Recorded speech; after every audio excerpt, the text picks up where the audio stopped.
Hello. Good morning. It's Saturday. What is the date today? The 14th. How did everybody do? Okay, I was just reading something. How did everybody do with Friday the 13th? Was it one of those days? It was a full moon. So in the Deja Vu Chronicles speak, that means that there's probably a moon omen around that one, and I'm curious to know what everybody saw in that and what moon omen they thought there were. Anyway, let's talk about the Q&A so that we're not eating up a lot of your time. I had a few questions come through, and I'm going to take them one at a time.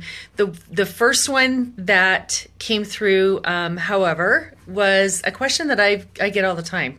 And I don't want to sound redundant to those who have heard me answer this before, so I apologize if it feels that way.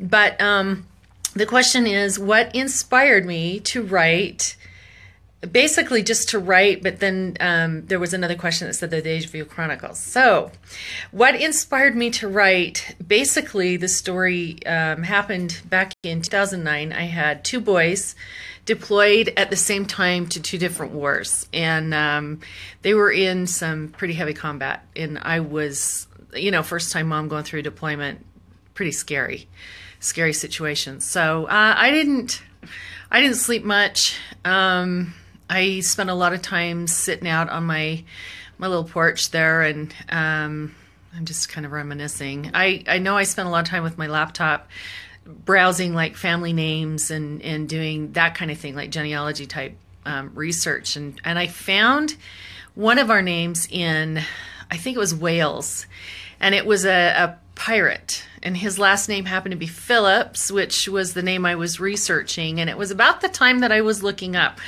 So interesting, I thought, well, here comes my creative mind. What if this was our relative, and of course he's not. But I started looking into his story, and as I read it, I was like, oh my gosh, you can't make this stuff up. And decided that, rather than sit around and pine and worry about my boys that weren't going to be home for several months, I thought it would probably be a better idea to pay attention to putting that energy into something creative, and decided to write the story for my grandkids. So a lot of you know that I have, hi Michael Bell, hi Robert Kiefer and Al Station. How are y'all? Anyway, I thought it would be a great idea to write for my grandkids, and a lot of you know that I have quite a few grandchildren. So started writing this story, this pirate story that I thought would be really fun, but of course it turned out to be a little more adult story for the kids. So I thought, well, I'll still dedicate it to them and just keep going. And kind of long story short, an agent found it, and it went from there to several publishers. This is the third edition because I'm on a third publisher. That's a whole nother story. But that's how it all started. It kind of started, the creative juices flowing, and I was working full-time as an ER nurse, and so there wasn't a lot of free time, and sleep, as any nurse knows, is very precious. And so for me to write would eat into my precious sleep time. But since I wasn't sleeping anyway, it was a good way to go. So one of the things, hi Dale, one of the things that that hit me as I was thinking about how to answer this question was the concept of risk. There's always a risk when you put your own ideas out there, when you start thinking about what you want to say or create, or art, any of those kinds of things. And because what you do is you put it out in the public venue most of the time, and even if it's just a neighbor or a family member looking at what you've done, there's still that risk for rejection, and that's a really hard consequence to take on the other side of a risk. And so one of the things I think, it could be a benefit, but it could also be my bane, my Achilles heel, is that I am a risk taker.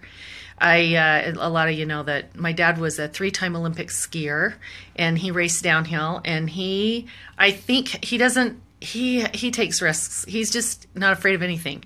He's an amazing man. And I think part of what he taught his daughters was to not be afraid to take risks. And so this is a risk I took. I jumped into the writing field, and off I went and created these stories that I fell in love with.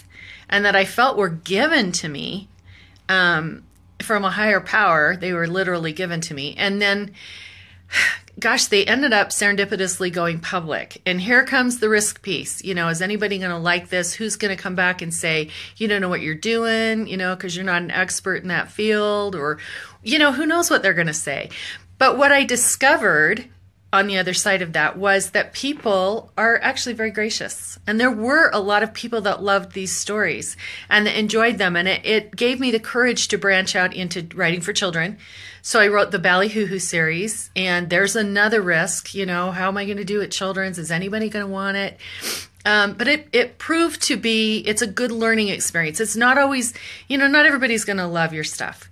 If you're a writer or you're an artist or you're, you know, there's seamstresses, there's costume designers, there's all kinds of creative venues, you know, dance, music, everything. And no, you're not going to get everybody to love everything that you do, and that's okay. What's important is taking the risk and doing it for yourself and doing it because you love doing it. And, you know, I did it because I just wanted to distract myself. But through that, learned the benefit of writing and how much I love that.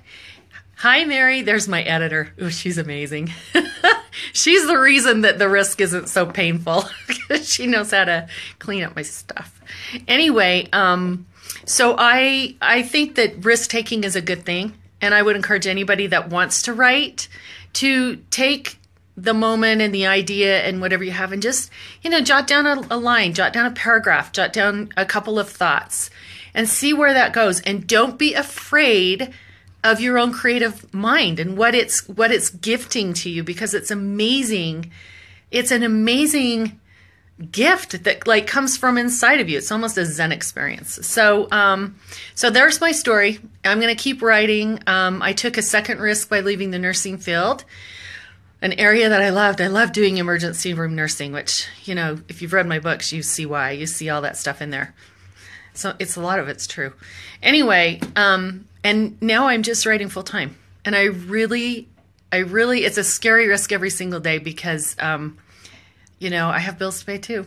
And so it's, hopefully they all stay successful. And I can keep having ideas. That's the goal. And I wish all of you who are doing this tons and tons of success, much happiness in the process. Don't be critical of yourself. Give yourself that luxury of being able to write and stay motivated. Everybody's got a different motivation for writing and a different creative process. So go for it. Tell me what you're doing and we can talk about some of it. I'm going to put in my, just a real quick plug so I don't have to do a second video, but this is the book, Midnight Omen. I only have two of these left. This is one of two. And then, because I've been doing the letter, the personalized letter to whoever picks up one of these things. And check this out. This is so cool. Let me see if I can get it up here. Okay. There's my cool stamp. I don't know if you can see it. There it is. Can you tell what that is? Has a lot to do with Midnight Omen in the Deja Vu Chronicles.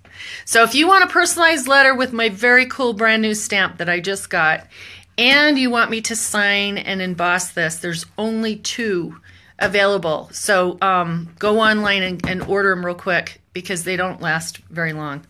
And I'll send you one, and I'll send you a letter. All right, have a wonderful weekend. Be creative, take risks. Share what those are with me because I always like to read what other people are doing. It motivates me. And I'll talk to you later. Love ya all. Bye. I never know how to turn this off. Oh, there it is.